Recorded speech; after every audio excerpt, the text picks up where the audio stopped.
Every great piece of work starts with a secure foundation, and the foundation for all works of knitting is done through a process called casting on. In this video, I will teach you how to do 3 basic methods to cast on your stitches in preparation for knitting. Stay tuned for more advanced methods in the future. Casting on is simply how you get stitches onto the needle in the first place, long before actually knitting your piece of fabric. In addition to that, casting on is in fact your first row of stitches without any knitting required. The stitches contained within the row you have cast on are sometimes referred to as the bottom selvage. The single cast on is named as such because it creates only one stitch and one row at a time. Securing your yarn with the last 2 to 3 fingers, you will bring a loop of yarn around your thumb, and then pick up the lower strand with the tip of your needle. Next, you will slide the yarn off of your thumb and gently tighten the feeding yarn so the stitch will be snug on the needle.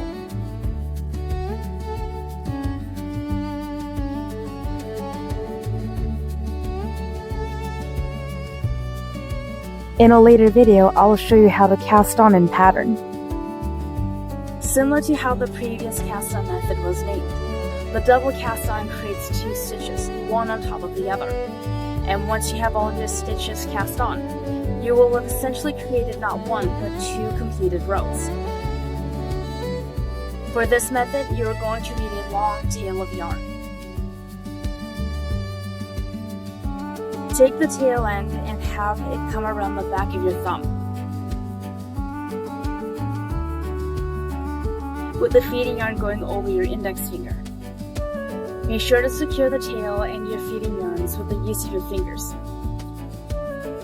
With this V-shaped form, you will take the tip of your needle and bring it underneath the outermost strand of the tail yarn, skipping the middle strand, and then over and catching the feeding yarn around your index finger. The loop we created with the feeding yarn will be brought down and pulled through the loop we created with the tail yarn. Once you pull it through, slide it off with your thumb and gently tug it to tighten the stitches onto your needle.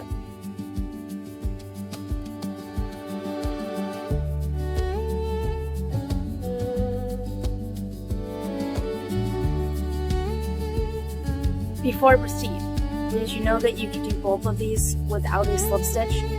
That's right. All you have to do is simply just hold onto the tail end of your yarn when doing the single cast on. As for the double cast on, you will hold the first loop over your needle using the index finger or thumb on the same hand you were holding the needle with. Once you have cast on 3 to 5 stitches, you will no longer need to hold onto the tail yarn as you proceed to cast on the remaining stitches for your project. This way of casting on creates a very firm selvage, and is quite literally knitted onto your needles.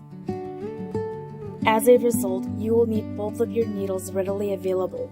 This creates a selvage which is excellent for pieces of work which need a firm edge such as scarves and afghans. To start, secure your yarn with the use of a slip knot. You will insert your needle into the slip knot and bring your yarn over your inserted needle. Next, draw up a loop and slide it onto the other needle. Then you will insert your needle in between these 2 stitches we formed, tightening the loop, and draw up a loop, slipping it onto the same needle as before. The way we made our 3rd stitch is how we will make the rest of our stitches for our project.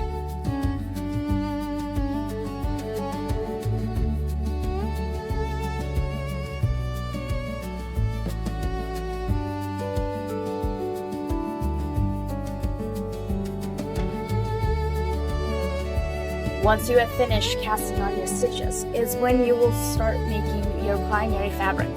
Stay tuned to check out this video here on learning the basic stitches, known as knits and purls. Thanks again, subscribe and stay tuned, and don't forget to check what we have posted in the community tab of our channel, please.